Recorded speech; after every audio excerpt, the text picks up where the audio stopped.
अस्सलाम वालेकुम प्यारे बच्चों, आज हमारे सबक का उन्वान है गैर जानिबदारी। प्यारे बच्चों, आज मैं आपको बहुत ही मज़े की कहानी सुनाने वाली हूँ। जंगल के सब जानवर बरगद के दरख्त के नीचे जमा थे। लोमड़ी ने सबको खामोश रहने का हुक्म दिया।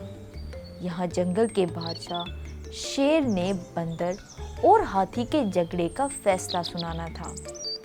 सबसे पहले लोमड़ी ने बंदर को अपनी बात बताने के लिए कहा।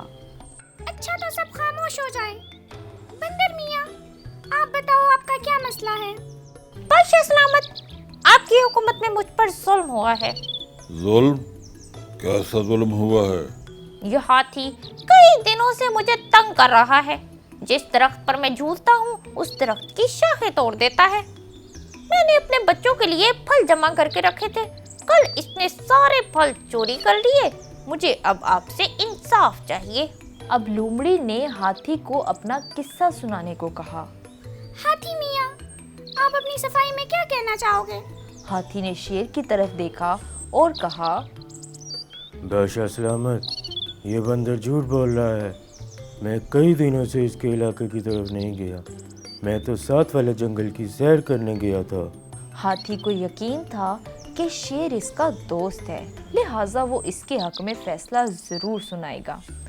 शेर ने दूसरे जानवरों से पूछा, क्या किसी ने हाथी को बंदर के इलाके में देखा था? भालू और कबूतर आगे बढ़े और कहने लगे, जी हाँ, मैंने भी देखा था। बंदर सच बोल रहा है।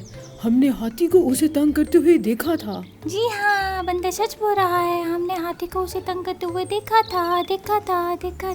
शेर ने हाथी की तरफ देखा और कहा, तुमने ना सिर्फ बंदर को तंग किया बल्कि झूठ भी बोला।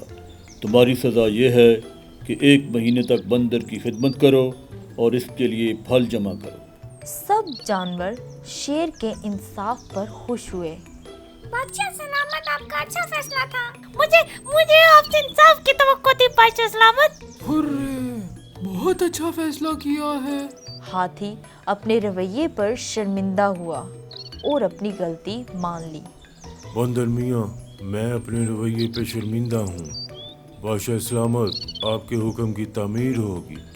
हाथी ने फिर 1 माह तक बंदर की खिदमत की। प्यारे बच्चों, इस कहानी से हमें ये सबक मिलता है कि हमेशा इंसाफ और गैर जानिबदारी का मुजाहिरा करना चाहिए। कभी भी एकतरफा फैसला करके किसी को वक्ती तौर पर खुश नहीं कर देना चाहिए, बल्कि इंसाफ को मद्देनज़र रखते हुए फैसला करना चाहिए, जिस तरह शेर ने अपना फैसला सुनाया।